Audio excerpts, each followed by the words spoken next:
Yesterday we have discussed about the different terms which are very important for our chapter.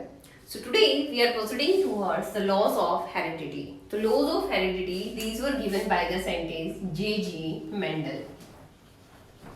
And he was Gregor John Mendel. We can call him J. Mendel. Is it clear? Now what we can say, on the basis of the study of 7 characters by Mendel on the pea plant, he put forward some laws. यानी जब उसने 7 characters को study किया तो उन्होंने कुछ laws हमारे लिए रखे. तो देखिए वो laws क्या हैं. The very first is law of unit character. Second is law of dominance. And these both the laws, they become the basic laws. That's why they didn't give any numbering to them. कोई numbering इन laws को नहीं दी गई because these are the basic laws of heredity. These becomes the basic laws of heredity, इसलिए इन्हें कोई numbering नहीं दी गई. After that the law of segregation. After that the law of segregation, and it becomes the first law of heredity. It is first law of heredity.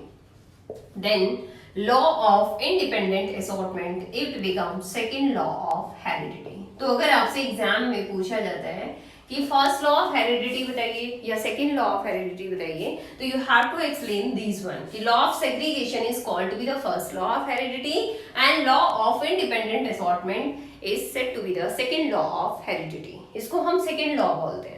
And these two, the law of unit character as well as the law of dominance, they becomes basic laws of heredity. These are the basic laws of heredity. So now we will explain them one by one. Let's see. Very first we can say this is first, this is second. तो पहले हम basic laws को देखते हैं. The law of unit character. According to this, every character consists of a pair of factor or a pair of gene. कि हर character के लिए एक पेयर ऑफ जीन रिस्पॉन्सिबल होता है. For every character a pair of gene is responsible. A pair of gene is responsible.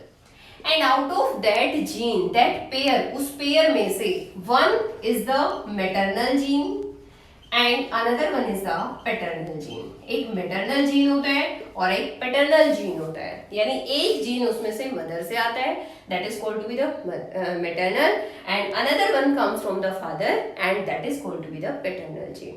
So what we can say in case of first, that is law of unit character. Law of unit character, we can say for every character a pair of gene is responsible, out of which one comes from the mother parent and another comes from the father parent.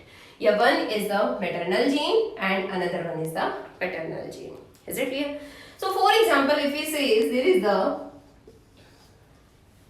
this type of seed shape is there. If we say a seed is of this type, so what we can say कि out of this one has come from the mother and one gene has come from the father, and this is the law of unit character. Is it clear? Now the next is law of dominance. What we can say about the law of dominance? देखिए अब इसी seed के बारे में अगर हम देखते हैं, what type of seed is this, तो कैपिटल आर इज प्रेजेंट और कैपिटल आर किसे रिप्रेजेंट करता है? It represent to the round. तो what we can say, the seed is round in the shape. The seed is round in the shape. And why the seed is round in the shape? Because of the presence of this capital R, and this capital R is the dominant gene. This is called to be the dominant gene, and this one small r is called to be the recessive gene. तो यहीं से हम इसकी definition बनाते हैं law of dominance कि the gene which is able to express its effect is called as the dominant gene, and the gene which is not able to express its effect in the presence of dominant. देखिए recessive अपने आप को सिर्फ तभी explain नहीं कर पाएगा, तभी एक्सप्रेस नहीं कर पाएगा जब उसके साथ में कोई डोमिनेंट जीन होगा. अदरवाइज तो उसके पास पावर होगी एक्सप्रेस करने की. देखिए for example if I said a seed is of this type, तो यहाँ पर अब सीड शेप कैसी आ जाएगी? रिंकल्ड आ जाएगी. तो दोनों सेम ही टाइप के हैं, ऑब्वियसली वो अपने आप को अब एक्सप्रेस कर पा रहे हैं. Is it clear? क्योंकि दोनों एक ही टाइप के हैं, दोनों ही स्लो है. दोनों ही स्लो है तो दोनों का ही असर अपना दिखाई दे रहा है. There is no one is the dominant, कोई भी इनमें से डोमिनेंट नहीं है. So what we can say, which is able to express itself is called as the dominant gene, and which is not able to express itself in the presence of dominant in the presence of dominant. अगर आप ये नहीं लिखते हो तो वहीं पर आपका हाफ मार्क डिडक्ट हो जाएगा, तो that is called to be the recessive. So both of those terms you have to combine here in this law. So what you will write in case of law of dominance, क्या लिखेंगे आप कि the gene which is able to express its effect is called as the dominant gene, and the gene which is not able to express itself in the presence of dominant is said to be the recessive. Now let us proceed towards the law of segregation. देखिए बेटे, law of segregation और law of independent assortment, यहाँ से 3 marks question compulsory होता है exam में। Question यहां से भी आ सकता है, but this one is the most we can say most important part of this chapter. So now we will start them one by one and we will study them with full explanation. पूरे explanation के साथ हम इनको पढ़ेंगे। Now let's see students, we are starting with the first law of heredity and that is law of segregation. इसी को हम कहते हैं लॉ ऑफ सेग्रीगेशन और it is called to be the first law of heredity. देखिए, first law of heredity को हम कैसे डिफाइन करते हैं? The pair of gene which controls a character और which control the same character, they segregate from each other during gametogenesis without having an effect on each other. देखिए, statement का exact meaning आप देखिए क्या कहता है। A pair of gene, यानी जिस भी पेयर के बारे में अगर हम बात करें, suppose this is the male parent and this one is the female parent. Is it clear? This is the genotype of the male parent and this is the genotype of the female parent. और कौन से character की बात कर रहे हैं हम यहाँ पर? Seed shape. किस कैरेक्टर की बात कर रहे हैं? We are talking here about the seed shape. तो सीड शेप यानी मेल पेरेंट है वो राउंड है और फीमेल पेरेंट जो है वो क्या है, अपने आप में रिंकल्ड है। So now what we can say, the pair of gene which control the same character, यानी ये जो पेयर है ये भी सेम कैरेक्टर को कंट्रोल कर रहे हैं कि this one is controlling, capital R is responsible for round and this R is also responsible for round, here small r is responsible for wrinkled and this one small r is also responsible for the wrinkled। तो क्या हो रहा है कि pair of gene which is controlling the same character, तो ये दोनों ही किस को, रिंकल्ड को कंट्रोल कर रहे हैं। और अगर इन दोनों की बात करते हैं तो दोनों ही किसको कंट्रोल कर रहे हैं, राउंड शेप को कंट्रोल कर रहे हैं। तो किसी भी पेयर के बारे में हम बात कर सकते हैं। देखिए क्या कहता है, the pair of gene which control the same character, कि suppose we are talking about this one, हम स्मॉल आर के बारे में बात कर रहे हैं, this one pair of gene, कहते हैं they segregate from each other. Segregate का मीनिंग होता है बेटे सेपरेट हो जाना, कि they get separated from each other. कब? During the formation of gametes, कि जब इनकी बॉडी के अंदर, इस फीमेल पेरेंट की बॉडी के अंदर जब गैमीट्स फॉर्म होंगे तो कहते हैं ये दोनों जीन एक दूसरे से अलग हो जाएंगे विदाउट इफेक्टिंग ईच अदर। एक दूसरे पर कोई भी अच्छा या बुरा प्रभाव डाले बिना ही वो एक दूसरे से सेपरेट हो जाएंगे। तो आपको पता है गैमीट्स हमेशा कैसे होते हैं, हैप्लॉइड, तो या तो ये जीन आएगा या तो फिर ये वाला जीन आएगा, कोई एक ही आएगा। So what we can say, during gametogenesis they get separated from each other. और सिमिलरली इसके केस में होगा कि the pair of gene which is responsible for the round shape, जो अपने आप में क्या है, एक कैरेक्टर है। The pair of gene which is responsible for the round shape they separate from each other during the formation of the gametes, यानी दोनों नहीं आएंगे, कोई एक ही आएगा। एक आएगा तो क्या हो गया, यानी वो दोनों एक दूसरे से सेपरेट हो गए। This is the law of segregation. तो देखिए क्या कहते हैं, a pair of gene which control same character they get segregate or separate from each other during gametogenesis, यानी during the formation of gametes without affecting each other। एक दूसरे को प्रभावित किए बिना वो क्या करते हैं, एक दूसरे से सेपरेट हो जाते हैं। तो देखिए जब ये एक दूसरे से सेपरेट होते हैं तो क्या होता है, फिर से हम इसको इस स्टेज में इमेजिन करते हैं। इज इट क्लियर कि हमारे पास suppose this is the male parent and this one is the female parent, ये मेल पेरेंट है ये फीमेल पेरेंट है। तो अब इनकी F1 जनरेशन, फर्स्ट जो जनरेशन हमें निकालनी है वो कैसे निकलेगी, पहले हम इस आर को लेंगे, इन दोनों के साथ अलग अलग मल्टीप्लाई करेंगे, फिर इस वाले आर को सिलेक्ट करेंगे और इन दोनों के साथ सेपरेटली मल्टीप्लाई करेंगे। तो देखिए पहले इस वाले आर को लीजिए इसके साथ, तो this is capital R and small R, दोनों को ज्वाइन करके रख दिया। After that again the same r will be multiplied with the second small r, तो this is capital R and small r। तो ये तो आई हमारी ये वाली स्टेज, यानी सर्कल लगा देते हैं। Then we have put a square, अगर हम यहाँ पर एक स्क्वायर लगा रहे हैं तो देखिए अब इस वाले r की टर्न है, अब दोनों के साथ मल्टीप्लाई होगा, capital R and small r, so here we have put a square। Again this one, so this is capital R and small r। So this is called to be the F1 generation.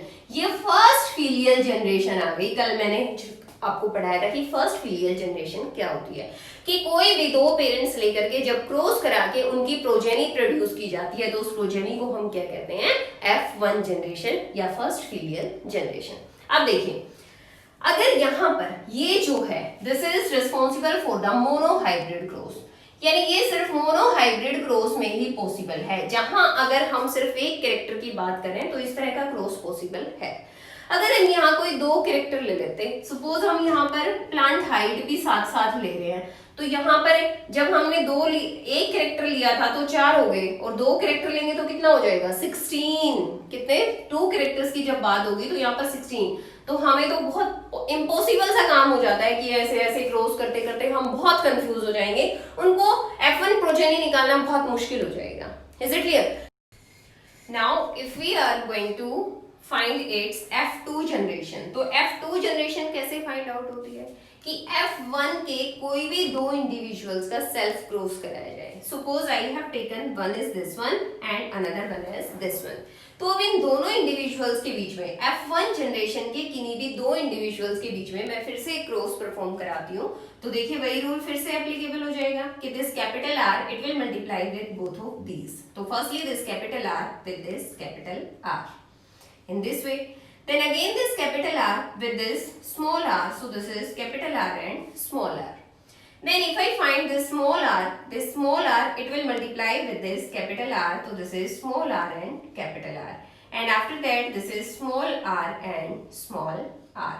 तो ये हमारे पास what we can say this one generation is called to be the F2 generation. तो देखिए बेटे, if we are talking about only single character means this law is applicable only for the monohybrid cross. ये जो law है it is applicable only for monohybrid cross. इस तरह की crossing हम मोनोहाइब्रिड में तो करा सकते हैं, but if we are taking two characters at the same time, तो यहाँ पर देखिए अगर मैं यहाँ पर कैपिटल टी स्मॉल टी, तो यहाँ पर जो प्रोजेनी है वो बढ़ जाएगी, और बढ़ने के बाद यहाँ पर भी नंबर ऑफ वी कैन से जो स्पेसेस है वो भी इंक्रीज हो जाएगा, तो बहुत दिक्कत हो जाएगी इसको सॉल्व करना।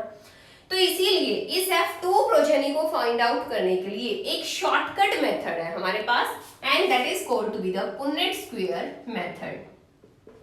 That is Punnett square method.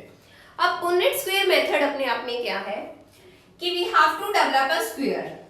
एक स्क्वायर हमें उसमें लेना होता है कि जितने भी हमने गैमेट्स लिए हैं, gametes are only 2, one is capital R, एक तो कैपिटल R आया था और दूसरा कौन सा आएगा, स्मॉल r आएगा। दो ही पॉसिबिलिटी है गैमेट्स की, तो +1 करके हमें उसमें कॉलम्स बनाने हैं, और +1 करते हुए ही हमें उसमें क्या करना है, क्या बनाने हैं, रोज बनानी है। Is it clear? So we have to develop a square. एक स्क्वायर हमें ऐसा बनाना है जिसके अंदर 3 कॉलम्स होंगे, क्योंकि नंबर ऑफ गैमेट्स कितना है, 2 है, तो 2 के साथ +1 करेंगे तो कितना हो जाएगा, 3। तो 3 रोज होनी चाहिए और 3 ही क्या होनी चाहिए, कॉलम्स। तो 3 रोज 1 2 3 and 3 columns, this is 1 2 and 3. Now divide the first column or row into 2 parts. On one side write male, on another side write the female. तो अब पॉसिबिलिटी दो ही है, कौन सी, one is the capital R, another one is the small r, दो ही है। तो या तो मेल गैमेट कैपिटल R होगा या तो मेल गैमेट ये हो सकता है, दो ही पॉसिबिलिटी है। अब जो सीरीज आपने यहाँ लिखी है वही फीमेल गैमेट की, अब फीमेल गैमेट की भी दो ही पॉसिबिलिटी हो सकती है, either it is capital R और it may be the small r। अगर हम इंटरचेंज भी करें तो दो ही तो पॉसिबिलिटी रहेंगी। Now what is the way, आप क्या करेंगे, इन दोनों का क्रॉस करके यहाँ लिखना है, इन दोनों को मल्टीप्लाई करके यहाँ लिखना है। सिमिलरली इन दोनों का मल्टीप्लाई करके यहाँ डालना है और इन दोनों का मल्टीप्लाई करके यहाँ डालना है।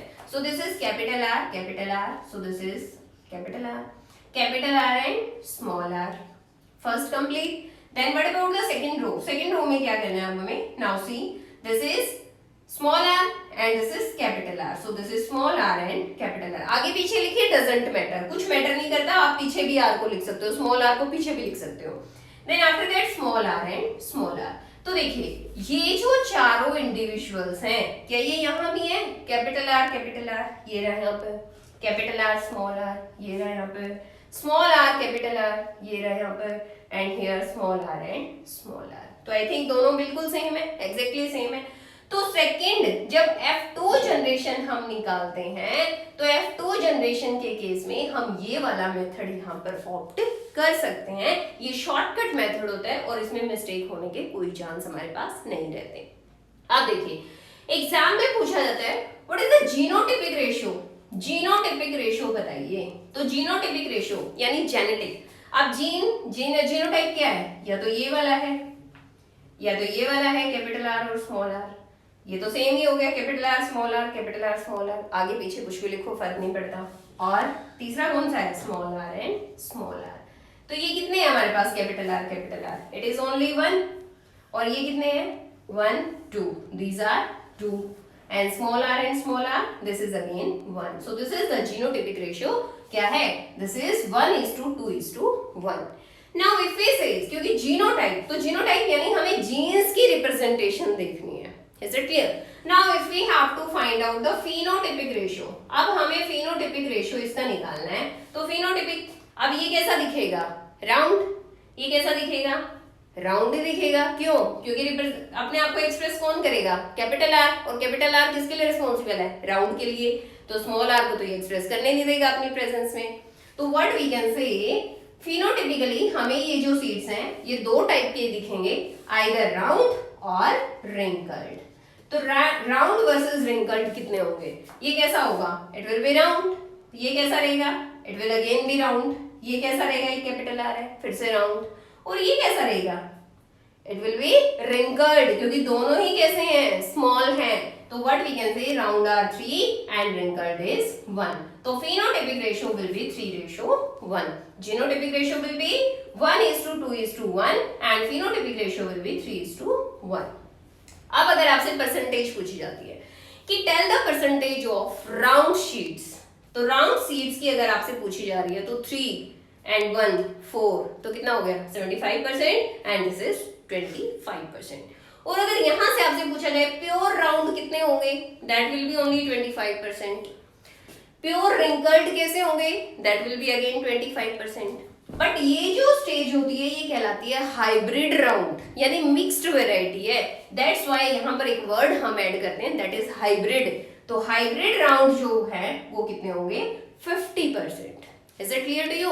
Now let's see the next, that is law of independent assortment. Now let's see the next law, it is law of independent assortment. तो देखिए बेटे ये क्या है, उसके जैसा ही है, थोड़ा सा डिफरेंस है। The pair of gene which control different characters, कि हम उस पेयर ऑफ जीन की बात करें जो कि अलग अलग कैरेक्टर्स के लिए रिस्पॉन्सिबल है। Suppose if you are taking about the seed colour as well as the seed shape, कि एक सीड ऐसा है which is having the yellow colour and round shape. Is it clear? तो ऑपोजिट कैसा हो जाएगा, that will be green in colour and what we can say it is wrinkled in the shape। तो देखिए कहते हैं which control the different characters, कि वो pair of gene जो कि अलग अलग characters को control कर रहे हैं। कि firstly we are talking about this pair of gene and then about this pair of gene, because these both are responsible for the different characters। ये किसके लिए responsible है, this is responsible for the seed color and this is responsible for the seed shape।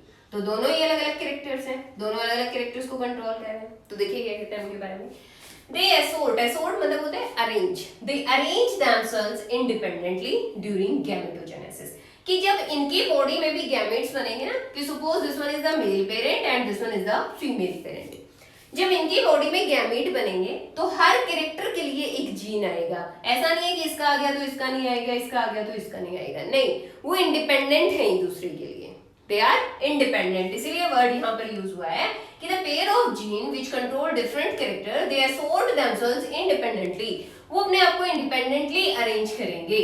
कब, during gametogenesis, कि जब भी इनके body के अंदर गैमेट्स बनेंगे तो इसकी बॉडी में जो गैमेट बनेंगे उसके पास हर कैरेक्टर के लिए एक जीन आएगा। तो एक कैपिटल Y आ गया और एक स्मॉल r आ गया। Is it clear? तो इस तरह से इसकी बॉडी से ये आएगा। अब इधर की अगर हम बात करते हैं तो यहां से क्या, स्मॉल y और स्मॉल r आएंगे। Is it clear? तो यहाँ पे जो जायगोट इनका तैयार होगा उनके पास कॉम्बिनेशन क्या बन जाएगा, capital Y capital R small Y and small R, ये इनके पास रेडी हो गया। तो जितने भी फर्स्ट जनरेशन के, यानी this will be the first one progeny, कि this will be first filial generation. अब अगर सेकेंड फीलियल जनरेशन निकालते हैं तो हमारे लिए, मैंने बोला था कि ऐसे क्रॉस करके जिगजैग करके बहुत मुश्किल हो जाएगा निकालना, तो इसीलिए हम फिर से वो शॉर्टकट मेथड यूज करेंगे and that is Punnett square method, कि एक स्क्वायर हम उसमें डेवलप करेंगे। तो यहाँ पर 4 टाइप्स ऑफ जीन है, capital Y capital R small Y small R, 4 type है। तो मैंने बोला था +1 करेंगे, तो ऐसा स्क्वायर हम डेवलप करेंगे जिसमें 5 रोज होंगी और 5 कॉलम्स होंगे। If we talk about the 5 rows 1 2 3 4 and 5, after that same 5 columns 1 2 3 4 and 5. Similarly, is it clear? Now what we will do, we will divide the first into 2 columns, one is the male gamete, another one is the female gamete. अब इन चारों को continuity से लिख लीजिए, capital Y capital R small Y and small R, is it clear? और यही series हमें यहाँ लिखनी है, या क्या करेंगे हम इस तरह से ना लिख के वाई वाई को पहले लीजिए और आर आर को बाद में लेंगे, नहीं सॉरी, अब यहाँ पर क्या होगा कि हर बार एक पेयर जाएगा, वी कैन से हर बार पेयर में गैमेट्स बनेंगे। अब पेयर में गैमेट्स बनाने का तरीका, वहां तो 2 ही पॉसिबिलिटी थी, एक कैपिटल आर थी एक स्मॉल आर थी, तो एक आर लिख दिया एक स्मॉल आर लिख दिया अलग अलग करके हमने। लेकिन अब की बार क्या है कि हर किसी गैमीट के पास दोनों कैरेक्टर के लिए एक एक जीन जाएगा, एक सीड शेप के लिए जाएगा और दूसरा सीड कलर के लिए जाएगा। तो यानी अब इसकी पॉसिबिलिटी देखो 4 कौन कौन सी बनेंगी, इसका भी हमारे पास एक शॉर्टकट मेथड है। उसके लिए क्या करेंगे, जो भी पॉसिबिलिटी है कोई भी एक उठा के कैपिटल वाई उसे 2 बार लिखिए, इसका अपोजिट फैक्टर क्या होगा, small Y. Is it clear? अब जो बच गया उसे अल्टरनेटली लिख दीजिए सबके साथ, capital R capital R small R. तो ये जीनोटाइप हमारे पास रेडी हो जाएगा। अब इन चारों को सीरीज में यहां डालो, तो first one is capital Y capital R, second is capital Y small R, third is small y capital R and the fourth is capital Y small r. Is it clear? तो इसी तरह से हम यही सेम सीरीज इधर लेकर आएंगे, capital Y capital R capital Y small y capital R and small y small r. अब पहले तो हम मल्टीप्लाई करके लिख रहे थे, बहुत अच्छी बात है, मल्टीप्लाई करके आप लिख दो, वरना मैं आपको जो मुझे सबसे बेस्ट लगता है, आप कंप्यूटर में करते हो ना, जब कंप्यूटर में कि किसी रो को ड्रैग कर देते हो, किसी कॉलम को ड्रैग करते हो एज इट इज, तो यहाँ पर अगर आपने कर्सर रखा और उसे नीचे खींचते हो तो ये चीज एज इट इज टाइप हो जाएगी सब में, तो इसको एज इट इज नीचे उतार लो, कैपिटल आर, इस वाले को सब में यही लिखते चले जाओ, बस लिख दिया। आप नेक्स्ट वाले को भी ऐसे ही करो, आप नेक्स्ट को भी ऐसे ही कीजिए,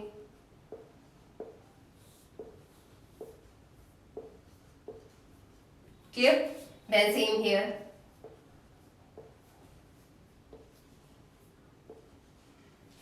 अब इधर से इधर ऐसे ही ड्रैग करते चले जाइए, सेम बिल्कुल सेम।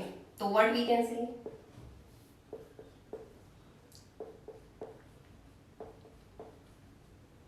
दिस इज अगेन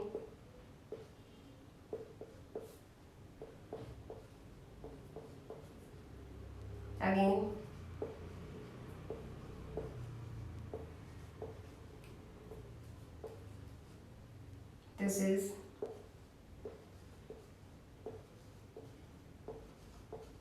तो देखिए हमारी टेबल सीधा फिल हो गई, इज इट क्लियर? अब इसमें सिर्फ आपसे फिनोटिपिक रेशियो पूछा जाता है, कभी भी जीनोटिपिक रेशियो नहीं पूछा जाता, क्योंकि जीनोटाइप बहुत सारी पॉसिबिलिटीज हैं, उनको फाइंड आउट करना एक पजलिंग काम है, और आपके सिलेबस में सिर्फ फिनोटिपिक रेशियो ही है। तो अब फिनोटिपिक रेशियो की अगर हम बात करते हैं तो फिनोटिपिक रेशियो यही निकलेगा कि कैपिटल वाई कैपिटल आर, यानी येलो और राउंड कितने हैं। After that yellow and wrinkled कितने हैं, after that green and round कितने हैं, this is green and this is round, और small this is green and wrinkled.